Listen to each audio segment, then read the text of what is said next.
Hello everyone, welcome back to the channel. So if you want to use Google Maps on your Ford Sync screen, you can do it using the smartphone integration. So in today's video, I'm going to show you exactly how you can set it up step by step. So first of all, you need to make sure that your car supports the Android Auto or the Apple CarPlay.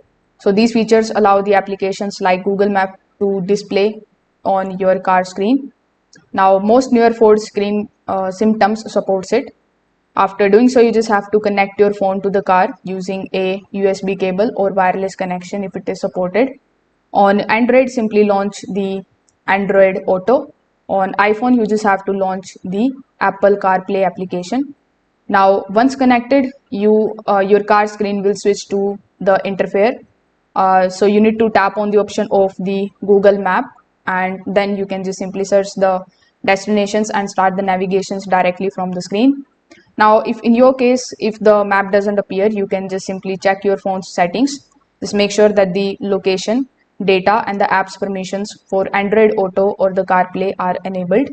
So if this video helped you out, make sure that you like this video and subscribe to the channel. Thanks for watching.